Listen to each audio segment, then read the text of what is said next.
The mission that Susie undertook to reverse a trailer that went slightly wrong, but she's got a new role model to change her life forever. That and the compliance expert who is actually a key influencer on you being an influencer. Luke and Susie explore family with perspective, with insight, and with a good old-fashioned belly laugh.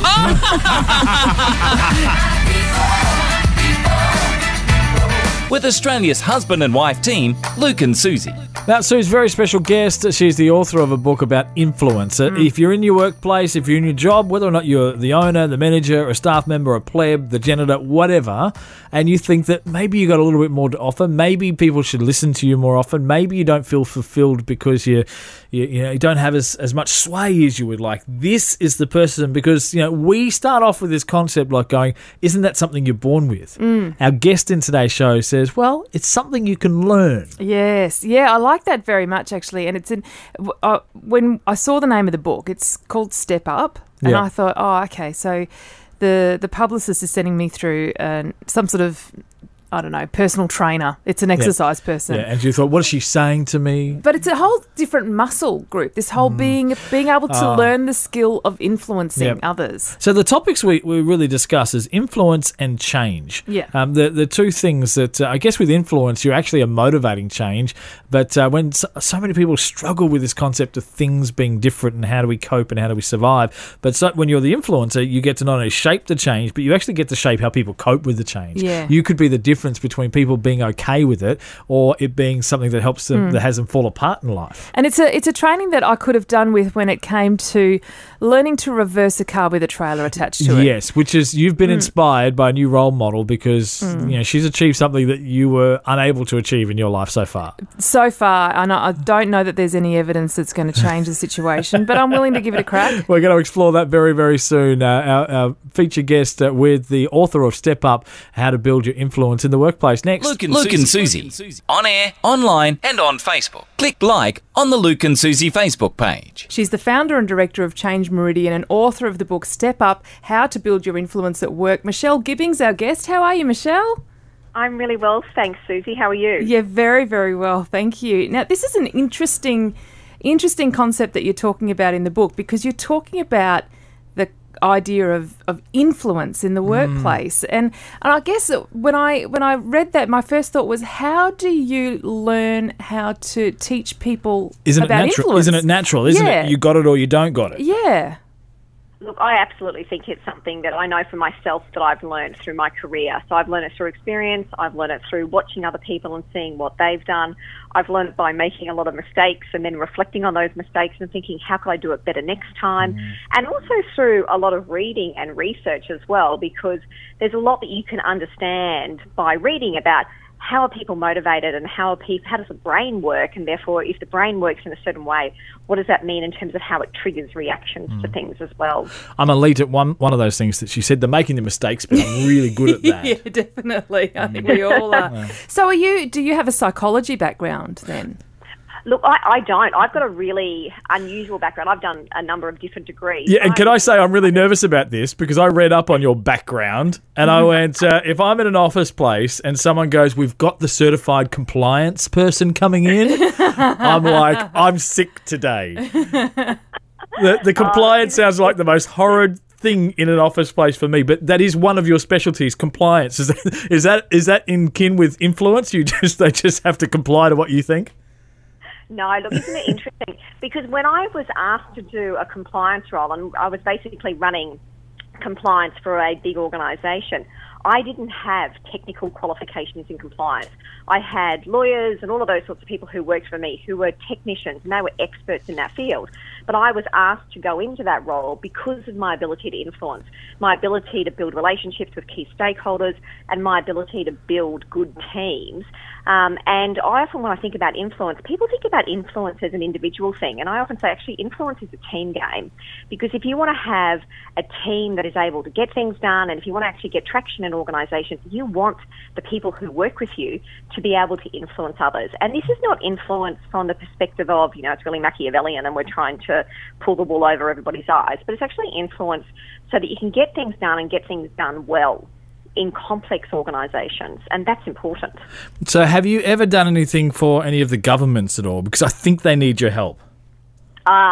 Look, I have very, very, very, very early in my career, I did some work in government, and in my consulting practice, I do some work with government departments. But look, it's interesting with influence. I actually think it's something across the board, because often in organisations, people are taught how to lead, but they're not necessarily taught how to influence. And when I talk about influence, it's actually starting with yourself, because if you don't understand yourself and what triggers or motivates your own behaviour or reactions in certain circumstances, it's really hard to be able to influence. So a lot of the work that I do with individuals and also with teams starts with you, the individual, and then you work out from there. That's a little bit too confronting for me, starting with me. Look, maybe you and I need to have a separate conversation then. That's fascinating, though, the idea of influencing yourself, because you think about then the potential repercussions if you learn what your triggers are and you learn how to actually influence yourself to make change in your own life. Often that automatically triggers reactions and responses in other people's lives. When people see you move forward and progress in things, whether it's, health, well-being or family relationships, whatever it is, if people see you start to succeed where you haven't before, people often go, oh, what are they doing and how can I get what they're having? You know what I mean? Oh, absolutely, absolutely. And I think with influence, that's why I say it can be learned. And that's one of the reasons why I wrote the book is I'm happy to share the ideas and the knowledge, because for me, often people feel, particularly in big organisations, almost squashed by hierarchy or squashed by kind of internal politics and power. And one of the sort of points behind the book is if you can understand how an internal organisation works and the systems and who's got power in the organisation, who doesn't, and how you need to build relationships and also build credibility in the organisation, it makes it easier for you to get things done. And therefore, some of the kind of angst that you often have in big organisations, it can help minimise some of that angst because it gives you some tools and techniques to be able to work around it. Now, I mortified somebody one day, and this is something I used to say because I like to say things in a dramatic way. And one of the things I used to say was the art of life is manipulation. And you're not using the word in the negative connotation, but in the adjusting, the change, the influence of ourselves and of people and situations. Like, we have to adapt and change and use the circumstances we have all the time to have our outcome. Absolutely. Absolutely. And I use this phrase all the time. Change happens, make it work for you. Yeah. And that's really the mantra by which I live my life, because change happens all the time in your life, in society and in organisations that you work. And often I see people who really struggle with change because they feel like they're out of control and that they've got no control over what's happening to them. And I often say to people, you may not be able to control everything. There may be aspects of what's happening at work that you don't like and that you can't control. But there are absolutely things you can control. Firstly, you can control your reaction to it. And you can control, therefore, what you're going to do about it. Because if something is happening in an organisation, you have options. And often people feel like they don't have options and they feel disempowered. But when you sit down and talk them through it, they often have more options than they realised. Oh, and that's a huge thing, because when you feel disempowered, that's when you can start to be you can develop that bitter root and become not the healthiest person to be around in the organisation as you develop kind of that resentment and bitterness about things that's happening around you. Absolutely. And also you then start to get into almost victim mode where you can't see anything that is good and you find it really hard to actually find a way out. And that's where it often becomes helpful to talk to somebody, because someone looking in can see things from a perspective that you can't see. And without getting kind of into the technical side of things, but if you go back into how the brain works, our brain is this sort of pattern recognition machine. It looks for things that it's seen before. And so it's very easy for the brain to go, oh, I've seen that happen before. It must mean this. Whereas you're in a different circumstance and a different environment, it might actually mean something completely different. And often people's behaviour can be misinterpreted. And I know through my career, I've had, situations where I think, wow, I can't believe someone's just done that. And it seemed like something really awful. And then when you've actually sat down and I've spoken to them about it and found out what was going on, I had completely misinterpreted where they were coming from. So can we get down to a specific example? Let's say somebody who's listening right now is in a position where something in the workplace is changing and they're not happy about it. What are some healthy questions to ask ourselves in that position? So this is the scared, the uncomfortable with the change. Uncomfortable, not wanting to change person. Yeah. I would sit down and writing lists can be really helpful. Writing a list of everything that you don't like and writing a list of everything that you think that you do like. And then also looking at that list and going, what do I actually really think this means for me? Now, it may help to sit down and do that with someone, because sometimes someone asking you questions can prompt you to think in a way that you're not thinking, and to challenge your frame of reference when you're writing these ideas down. And I've often said to people, it's a bit like don't ask, don't get. It's amazing what you can get in life just by asking for it. And so if you're in an environment where you're really unhappy, go and have a conversation with the person that you report to and find out what your options are. Now, there'll be some people who go, I don't have a good relationship with my boss. Well, either find someone who can help broker that conversation for you, or, this might be the conversation that actually changes that. Well, exactly. And I've found in my life that, I've had some very direct conversations with people that I've worked for, and I've always done it from the basis of good intent. So it's never been just about me, but it's always been from a basis of curiosity, because I'm really interested to actually make sure that there's a good outcome, but I'm worried about something. And I think if people know that you're coming from a basis of good intent and that you value the relationship with the other person, so you're really explicit about that, it's much easier to frame a conversation. But it needs to be done at a time that you're feeling calm and that you're not likely to overreact.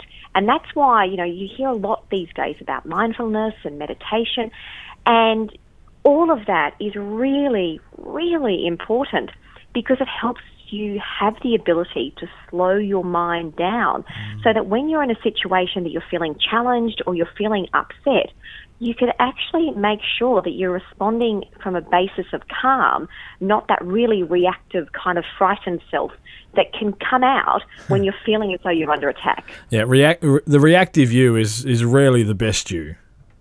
Look, exactly. And look, we've all been there. I know I've certainly been there. And I really am an advocate for meditation. And my husband will always say this. He goes, "Oh, you are a much nicer person when you meditate." So is that him saying you're nicer when you sit down quietly and don't say anything to me? Yeah.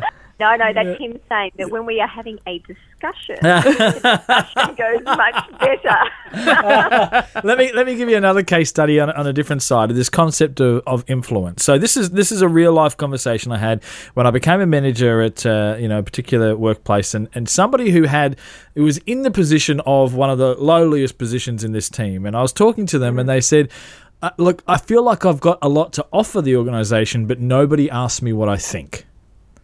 So their statement was basically, no one cares, I have no influence, I'm unimportant, but I feel like I should be more influential than I am. What would you say to them? I would say have a conversation with people. It's amazing what you can do when you pick up the phone and ring someone, send an email, offer to have coffee. Catch up, build your network. Now, I look back when I first started, and I started in really, really junior roles. I was always the person who was the first person to put my hand up and volunteer to do more.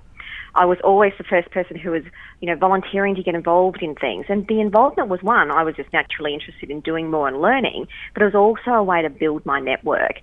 And I know in my career, as I moved up the ranks, I had, quite junior people who would email me or ring me and say, "Oh, look, Michelle, I'm interested in finding out about this, or I hear you've done this, would you have half an hour for me to buy you coffee?" And I would always say yes.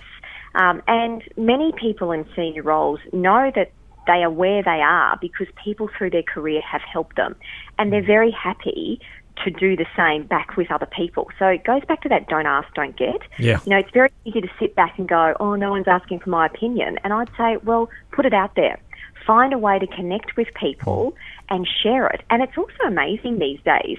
If you think you have ideas to share, through social media, you can share thoughts that are not, attributable to an organisation, but your own thoughts about leadership, about change, about productivity. If you, as an individual, think that you've got something to contribute and share, get on LinkedIn and write a post. Yeah. There are ways that you can build your network and share ideas beyond just what's happening in your organisation. So my direct response to that statement was, what are you doing waiting for someone to ask? Yeah, exactly. That's a great response. Was it like, don't sit back, don't wait for someone to ask you what you've got. If you've got it, then it's your responsibility to actually put it on display. Like, if you truly think that you have the ability to make something better, then make it better.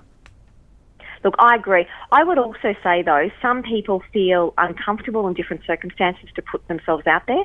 So it's about that individual finding ways that they can feel comfortable. So it may not be in a big forum, but it might be one-on-one.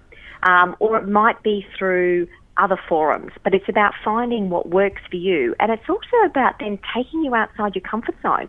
I mean, if I look back early in my career, I used to sit in meetings and I'd feel almost nervous because I didn't know what to say or when I should speak. And I now do speaking engagements and media interviews, but all of that kind of stuff. But it was learned. It was not something that came naturally to me. And it was getting over that initial, this makes me feel uncomfortable. And I always say to people, if you're not uncomfortable, you're not learning. You only learn when you start to feel uncomfortable. So rather than get uncomfortable and go, this doesn't feel good, get uncomfortable and then go, yay, I'm learning something new. That's fantastic. Exactly. Hey, and this person, by the way, is one of the 2 or 3 most influential people in the sector in the country at the moment. So, wow. He's, well, they obviously learned how to influence then. Yeah, they've got an idea or two now.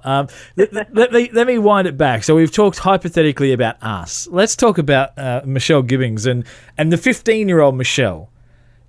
Like, was Michelle influential as a young woman as she was entering into this future life? Was that who you were? Oh, look, not at all. No, I don't think so. I'm a Brisbane girl by birth. So I grew up in Brisbane and I led a very normal life. I had a fantastic family, but I was the youngest. And I think as the youngest, you're always clamouring to get heard and trying to run faster and run harder than everybody else in the family because otherwise you feel like you're getting left behind. But for me, I always had this natural curiosity and this love of learning. And I was happy to take myself outside my comfort zone. So I still remember my first job when I finished university was in Melbourne and I had never left home before. And my parents were slightly horrified. They were like, what, you've been applying for jobs interstate? We didn't even realise that you were thinking of moving interstate. But part of that for me was it was establishing my own identity. My father was an academic at Queensland University, so people knew him, and I needed to kind of go off and be my own person.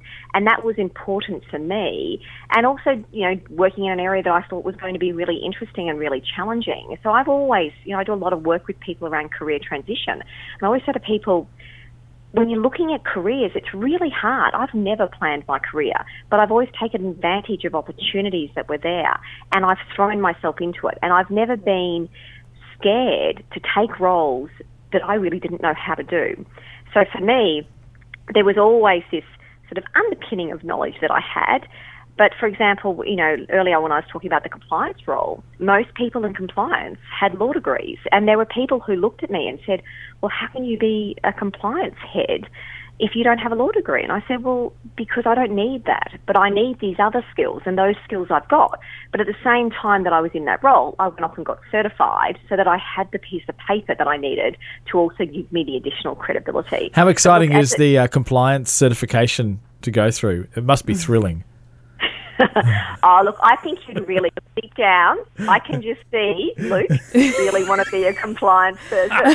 So let's just put this to the test, Michelle. Susie, how much, a percentage of me as a human being, how much do you think is compliant? I'm going to go under 15%. I would say very little.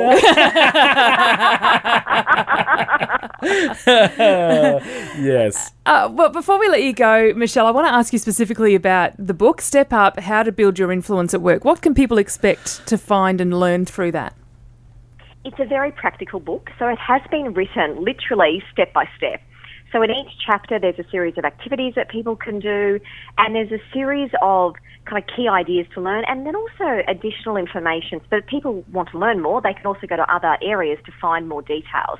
But I was really clear when I wrote it. I mean, it is quite a personal story because I share a lot about my life and what I've learned and what I've seen and what's worked and what hasn't. But I really wanted it to be practical so that it's not a theoretical book. It does have references and connections back to academic research so that there are scientific underpinnings for a lot of the ideas that are in there. But I really wanted people to be able to take something and go, wow, I can work through this. And at the end, I'm going to know some of the things that I need to do to be more influential at work. And what people will find when they read the book is there may be particular elements that they need to do more of than another element. So there's a number of sort of different steps. But people may find, oh, I've got that one, I know how to do that, but I need to focus on mindset, or I need to focus on how I negotiate. Now, with the concept of how to, the influence at work, how to build your influence at work, can we cross some of those skills over to like how to influence our children at home? Because I really need some support on that one. I think the negotiation skills are going to be important for that. Oh, look, absolutely. And I would also say the whole piece around mindset and really understanding what your trigger points are, because children know how to push your buttons. Yeah. So do husbands. Not that you would know, Suze. That's what you've heard anyway. But all of that, I mean, being able to actually calmly talk through and understand also bias in decision making. There's a big piece in the book around bias, because often we just don't realise that we're biased in how we make decisions. But because of the way our brain works, and it kind of looks back to this kind of constant frame of reference, we can frame conversations and unwittingly be biased in how we make decisions. And it's the same with what we do with our children. Yeah, and look, and I reckon I've probably got more developed strategies on how to be influential with my children, but I can't apply that to the workplace because I tried to put some of my staff in the naughty corner. And get down to their level and look them in the eye and go, now you're in the naughty corner because you were late for work. And it doesn't have the same positive impact. It doesn't. I was going to say, I thought you were going to say that you tried to bribe them and then you got into all sorts of trouble. Oh, no, that would work. Just like, because at the moment we're toilet training one of our 4-year-olds and he does a good job and we get him a Kinder Surprise. That's what I'm going to do. When I need someone in my team to do better, I'll just buy them Kinder Surprises and pat them on the head and go, good job. Yeah, it may not work. You can try it, or chocolate frogs. Chocolate frogs. All right, cool. Chocolate go frogs. a long The way. expert of compliance said chocolate frogs. I'm writing that down. Yeah. Yeah. The influence and compliance expert. There we go. It's been great unpacking this whole issue of influence, whether it's in the workplace relationships or this could be the new parenting book, Step Up, How to Build Your Influence at Work by Michelle Gibbings. Thank you so much for your time. My pleasure. Luke and Susie. SMS anytime about anything. 0417 455 37. Sometimes you see something online that's just worthy of commenting, and a friend of mine posted something on Facebook, caught my attention, and I thought if someone was going to win the internet for me, it's this friend. Winning the internet. Well, see, Suze, you saw this story and you went, oh, we've got to talk to her, but I was just as excited, probably more excited, but for a slightly different reason. Yeah. Because this connects with you in probably my favourite memory of our marriage. Oh, really? Yes. So I was doing some work and I reversed the car and the trailer into the driveway, in the gate sort of area, but it was because I was unloading it, I didn't put it all the way in, and so you couldn't shut the gate. That's right. I did the work and I went and had a rest, and you kind of went, well, instead of asking Luke to reverse the trailer in, I'll take care of business. I'll just do it. And I knew you said, I'm going to go do it. And it was this tone like, don't mess with me. I'm going to be an empowered woman here. Yeah. Man, sit down, woman, go. That's the tone that you had in your voice. And then about 20 minutes later, you came in and said, I can't do it. Can you come and help me? which was fun, and it put a smile on my face, just that statement at that moment. But when I walked outside, and not only had you not reversed the car back, the car was across the road in the neighbour's driveway. Yes. Yes. How did it even get over I there? can't even tell you. I cannot even tell you. It was Oh my gosh. a very frustrating 15 minutes of my life. But My friend Jessie had a very different experience. How are you going there, Jessie?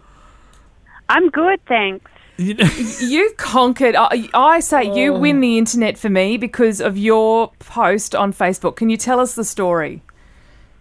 Okay, so we're moving house at the moment, and my husband was at work, so I decided that I would do a tip run and loaded up the trailer, took it to the tip. I had previously taken it to the tip the day before, but today I reversed in, and those are quite narrow, although they are long, car spaces at the tip. Yep. But I managed to reverse it and got it straight in. Mm-hmm. Well, look, see, yes, because they are. Even if it's empty, it's hard to line it up and get it perfectly right. And, it's a great job. I say I am woman, hear me roar. I backed my trailer to the door. Yes. Now, someone on your Facebook post said, without sounding sexist, that's normally a gene only given to boys. You have surpassed DNA. Well done.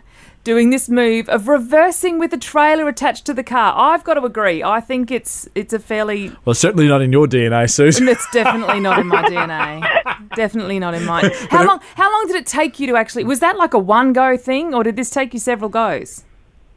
It probably took me about 3 goes. It's not bad. It's not bad. 3 is an acceptable limit. I've seen men do it in 3, so that's fine. Yeah. So did you surprise yourself? Different. Yeah, I did, because the day before was very different. I went to the same tip the day before, and an employee at the tip had to show me how to reverse in. So this time, today, I came and I showed him my new skill. I love this. And he was very impressed. I love this. You grew, you learnt, you took the lessons. I did. And you applied them, and brilliant. This is the kind of post that makes you feel like you can achieve anything in life. But are you going to go back another trailer, Suze? Or are you going to be empowered by this? Yes, I am. I'm very empowered by this. It makes me feel like I can achieve things. I'm going to rip the trailer out, going to put it on the car, and I'm going to leave it half on the driveway, and then I'm going to go over to my neighbour's place. I'm going to have coffee at their place, so that it's a shorter walk when it's all over. That's just being mean. Hey, if you ever want a trailer backed up, don't call Suze. But if you ever want to visit your neighbours, she's your woman. Jessie, you are my Facebook and internet hero. Congratulations. I wish I had an actual prize for you other than just saying you won the internet. Oh, I'm stoked with that. She's got all the prize she needs. She backed the trailer, Suze. Yes. What else? What more do you need? I know. You literally, it's up and up from here for you, Jessie. You literally can do anything now. Oh, I believe it. I'm going to do it tomorrow. I'm going to take the car out with the trailer on it. Yep. Try and reverse it. We should film it? Yeah. Put it on the video? Yeah. Do you want stuff in the trailer? Oh, it doesn't We've matter. got a bit of a steep driveway, which adds a complication. Are you willing? But no, we'll see. But if you're going to conquer it, conquer the big one. Don't just conquer flat ground. Anyone can reverse a trailer on flat ground, Susie. Yeah. It's not true. But what do you want to do? Do you want to do the hilly driveway, or do you want to do flat ground? Oh, I don't know. Just so you know, if you say flat ground, I won't respect you quite as much. Okay, hilly ground. Okay, beautiful. It's so inspiring, Suze, that if you get the car down the driveway with the trailer attached, I'll go around the block and then reverse it up the driveway. No, right. That's what I'll do. You make it sound like the going around the block is really complicated. Going forwards with the trailer is pretty easy, Suze. Yeah, well, that's going to build my confidence up. Right. Ready for that. It's like the warm-up lap. Yeah, it is. Hey, we'd love to hear from you on the Facebook page, facebook.com/Luke and Susie. In tomorrow's show, we've got a Paralympian who has come so close, yet so far in the previous 2 attempts. Yeah, exactly. Catching up with, she's a rower. Catherine Ross is her name. Looking forward to that chat. Does this say something about our perception of the people that come second, though? Like we go, she's almost made it. Yeah. She's got 2 silver medals at the Paralympics. Is the thing. Any other day, she might have won the race, because it's how you are in that specific moment. But isn't it amazing, like that what she's achieved already? Oh, I remember the big controversy of the Australian swim team, Magnussen, when he got silver by 0.01 of a second, and we were basically saying he failed. And he failed because he was a world record holder, and so therefore he should dominate. But I just go, he's just won a silver medal at the Olympic Games. Yeah, that's amazing. How is that failing? I would like to fail as well as he does. Yes, wouldn't we all? I would like my failures to be that successful. Hey, we're going to talk about that in tomorrow's show. We'll catch you then. Bye. Bye. Luke and Susie. On air, online, and on Facebook. Click like on the Luke and Susie Facebook page.